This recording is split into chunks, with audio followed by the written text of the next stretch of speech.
Olá, bem-vindos a mais uma aula de ciências. Eu sou a professora Jéssica e na aula de hoje nós vamos conversar sobre os animais vertebrados que são os répteis. Então, na nossa aula anterior, a gente conversou sobre os outros animais vertebrados. Nós conversamos, inclusive, já sobre os anfíbios. Então, chegou a hora de a gente falar sobre um grupo de animais que eles não vão ter tanta dependência da água como era o que ocorria lá com os anfíbios, que precisam, inclusive, de um ambiente um pouquinho mais úmido, por conta da sua pele, que é extremamente sensível, e por conta também do processo de reprodução e busca de recursos. Vamos ver o que os répteis ganharam de adaptação, por que eles não têm tanta essa dependência da água. Quando a gente fala sobre os répteis, a gente pode ver que eles também pertencem ao reino Animalia e também são do filo Chordata, ou seja, também são animais vertebrados. A única coisa que vai ser diferente em relação aos anfíbios é a classe. Agora nós estamos em uma nova classe. Essa classe é chamada de reptília. Entre os representantes dos répteis, a gente pode citar as serpentes, crocodilos, jacarés, lagartos e também tartarugas. Esses animais, eles têm algumas características chamativas, como serem tetrápodes, são as 4 patas, claro que vai ter as suas exceções, vão apresentar a pele grossa, percebam que isso já é um diferencial em relação aos anfíbios, e vão apresentar a estrutura de pulmões, também vão botar ovos com casca resistente. Então, eu acabei de mencionar para vocês que nos répteis, nós veríamos algumas características adaptativas que iria permitir para esses animais estarem em um ambiente não tão dependente da água. E aí essas novidades vai ser justamente o tipo de pele e a característica agora de ovos, que são características de suma importância. E aí quais são as características gerais além dessas já citadas? Eles vão ter o corpo formado por cabeça, pescoço, tronco e cauda, maioria. Vão possuir 2 pares de membros locomotores. Cada uma vão ter cerca de 5 dedos acabados em garras e pernas reduzidas em alguns lagartos. E o grupo que vai ser ausente é quando a gente fala lá das serpentes, quando a gente fala das cobras. Podem ser animais rastejantes ou ainda animais nadadores, como é o caso das tartarugas marinhas, que vão ter as patas adaptadas em forma de remo. A pele vai ser extremamente resistente, vai ser ressecada, e essa pele pode ser coberta por origem epidérmica e coberta por escamas. E essa pele vai ter a presença muito grande de queratina, e essa queratina vai ajudar aí na característica de serem seres impermeáveis, ou seja, a água não vai entrar com facilidade na pele desses animais. Uma característica que chama atenção também é que são seres ectotérmicos, ou seja, são seres que não controlam a sua própria temperatura. Isso quer dizer, gente, que como eles não controlam a própria temperatura, eles dependem da temperatura do ambiente. Então, se o ambiente estiver desfavorável, o mais esperado é que esses animais façam a busca por um outro local. Porque se eles ficarem expostos a uma área que não está sendo favorável para a sua reprodução, para o seu comportamento de um modo geral, esses animais podem acabar morrendo e isso não é interessante para nenhuma espécie. E aí outro detalhe também é que as tartarugas e jabutis podem apresentar o que nós chamamos de placas ósseas, e essas placas ósseas são de origem dérmica. Sobre a temperatura, como eu já falei para vocês, eles são animais ectotérmicos, ou também podem ser chamados de pecilotérmicos, ou seja, eles não mantêm a temperatura do corpo. E com isso, precisam bastante do calor do ambiente para fazer a sua própria regulação. Por conta disso, eles não podem ser encontrados em qualquer ambiente, não. Eles vão ter uma limitação em relação ao habitat que eles podem estar. Por isso, eles vão estar mais restritos aos trópicos e também subtrópicos do planeta. Ou seja, nós não vamos encontrar répteis na Antártica. Sobre a reprodução, já falei para vocês que, diferente dos anfíbios, eles vão se desenvolver em ovos com casca. E esses ovos com casca, vai permitir aí uma certa independência da água. Então, a maior parte dos répteis, a gente pode dizer que são ovíparos.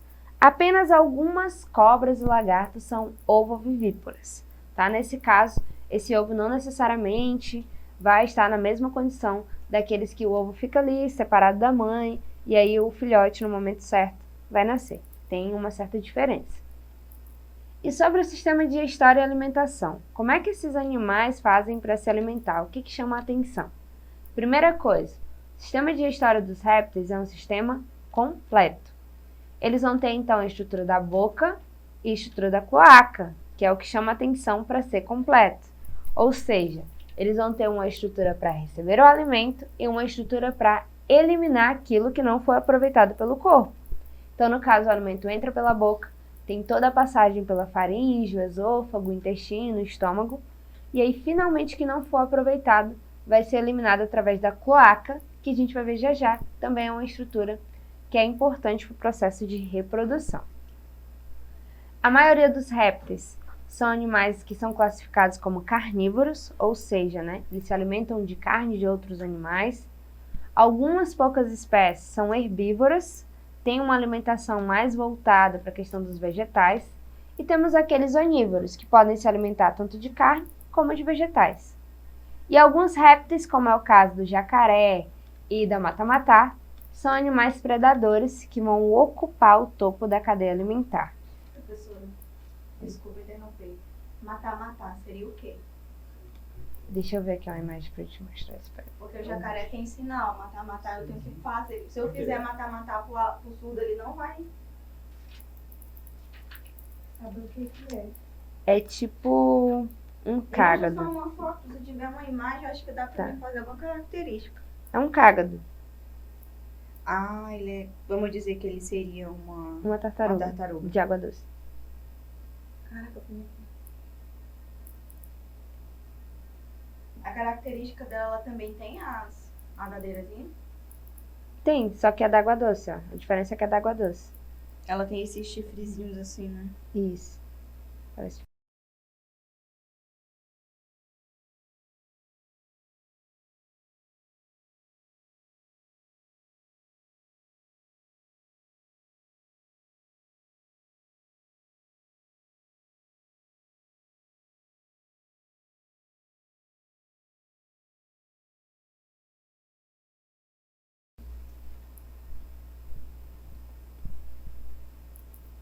E vale destacar também que alguns répteis, como o jacaré e o mata-matá, são animais predadores, ou seja, como predadores eles vão estar lá no topo da cadeia alimentar. Vale a gente destacar também sobre o sistema digestório que eles têm uns dentes extremamente fortes, e esses dentes são fortes para que consigam fazer tanto o ataque como defesa. E alguns podem possuir também as presas inoculadoras de veneno, e é claro que essa inoculação do veneno pode ajudar, às vezes, na captura da presa e, posteriormente, no processo de alimentação. Sobre o sistema circulatório, o que vai chamar a atenção nos répteis? É uma circulação fechada, dupla e completa. Ou seja, quando a gente fala que é uma circulação fechada, significa uma circulação que acontece dentro de vasos sanguíneos. Ela é dupla porque ela tem uma passagem 2 vezes, tá? Ela tem que passar pelo pulmão, passa pelo coração, passa pelo todo o corpo 2 vezes. E ela também é um tipo de circulação que ela é separada. Em que sentido? O sangue venoso não se mistura com o sangue arterial. Ou seja, o sangue rico em oxigênio não se mistura com o sangue rico em gás carbônico. E os crocodilianos chamam a atenção aí para possuir 2 átrios e 2 ventrículos bem definidos, que é uma característica do coração já bem parecida com os mamíferos. Sobre o sistema respiratório, os répteis vão ter respiração pulmonar. Esses pulmões deles, é claro que não vão ser tão eficientes como os dos mamíferos, mas é uma respiração que é um pouquinho melhor, mais evoluída do que a dos anfíbios também. Essa respiração deles, como ele tem a estrutura do pulmão, ele vai contrair em alguns momentos e em outro momento expandir a caixa torácica. Ou seja, a gente observa isso no processo de inspiração e expiração. Contrai e se expande, que é para permitir justamente a entrada e a saída de ar dos pulmões. Algumas serpentes, vale a gente destacar que o pulmão esquerdo ele é atrofiado e apenas o direito vai ser um pouquinho mais alongado. E sobre o sistema sensorial, como é que seria o sentido dos répteis? O órgão olfativo deles varia muito, depende, né, de qual animal específico a gente está falando de réptil. Mas o órgão olfativo dele permite sentir o gosto e o cheiro. E a maioria dos répteis tem a possibilidade da audição, ou seja, tem a possibilidade de ouvir sons. A visão não é lá um ponto muito forte dos répteis, mas os olhos ainda assim têm a questão das membranas e nictante também tem as pálpebras. Essa membrana nictante é o que ajuda principalmente os répteis que ficam mais na água para proteger quando eles estão submersos. E as serpentes vão apresentar aí uma estrutura chamada de fosseta loreal, que é uma estrutura que fica entre o olho e a narina, que tem a função aí de perceber calor, ou seja, é uma estrutura de termorrecepção. Também não são todas as serpentes que vão apresentar, somente algumas. E aqui, finalmente, chegamos na classificação dos répteis. Como é que a gente pode classificar? Lembra que eu disse para vocês lá no início? Nem todos os répteis vão possuir estrutura de cauda, nem todos os répteis vão possuir a questão de 4 patas. Então, por isso é importante a gente entender essa classificação para a gente ver quando é que a gente vai encaixar cada um em um determinado grupo. Quando a gente fala dos répteis, então, a gente tem aqueles que pertencem à classe dos testudines. Nesse caso, vai ter um casco, vai ter um bico chamado de bico córneo e vão ser de ambiente tanto terrestre como aquático. É quando a gente fala aí dos jabutis, dos cágados e das tartarugas. A diferença de um para o outro vai ser qual? Tem aquele do ambiente exclusivamente terrestre, temos aquele de água doce e temos o de água salgada. Já a esquamata são aqueles que têm o corpo coberto por escamas, que pode ser tanto espécie terrestre como semiaquática, que em alguns momentos pode estar ali na água. Nesse caso, a gente está falando dos lagartos, das anfibênias e também das serpentes, tá? Não necessariamente todos precisam ter as 4 patas. E crocodília. Crocodília é quando a gente fala já dos jacarés, crocodilos e gaviais. No caso dos crocodilos, eles têm um crânio alongado, pescoço mais curto e musculoso e a mordida extremamente forte. É aí que entra os répteis, né, que são carnívoros. E os ricocefálias são aí representados pelas tuataras, que não estão presentes mais em qualquer lugar, e que eles são desde a época dos dinossauros. É a única espécie dessa ordem. Então, para a gente fechar agora um pouquinho de tudo isso que a gente falou, a gente vai para o nosso exercitando a respeito dos répteis. Na primeira questão, nós temos o seguinte: considerando os aspectos evolutivos de répteis e as principais características apresentadas pelos mesmos, que possibilitaram a melhor adaptação ao ambiente terrestre, pode-se afirmar que apresentam: letra A, endotermia e circulação sanguínea fechada. Letra B, fecundação interna com ovos pequenos sem vitelo em endotermia. Letra C, respiração por pulmões, estrutura óssea porosa, com ossos menos densos que outros vertebrados. E letra D, ovos com casca adaptados para o ambiente terrestre, uma pele cornificada mais resistente à abrasão e à perda de água. E aí, o que a gente pode falar a respeito da adaptação dos répteis? Nesse caso, a alternativa mais viável vai ser a letra D. Lembra que os répteis vão ser diferentes dos anfíbios porque os ovos dos répteis vão ter uma casca mais resistente, mais apropriada inclusive para choque mecânico e para a questão também do calor. Outra coisa vai ser uma pele bem mais resistente. Por ser uma pele mais resistente, mais dura, mais grossa, não vai ter tanta questão da dependência com a água. E como tem a alta presença de queratina também, vai ser uma pele que ela vai ser hipermeável, consequentemente vai evitar a perda de água. Já na questão 2, nós temos aí o seguinte: como que é o coração e o sistema circulatório dos répteis? Nesse caso, quando a gente fala do coração deles e do sistema circulatório, lembra o seguinte: eles vão ter uma dupla circulação. Essa dupla circulação ela é fechada, ou seja, precisa acontecer dentro de vasos, e todos eles possuem 2 átrios e um ventrículo. Somente os crocodilianos, que vão ser bem parecidos com os mamíferos, porque vão ter 2 átrios e 2 ventrículos, que é o que auxilia melhor no bombeamento do sangue por todo o corpo.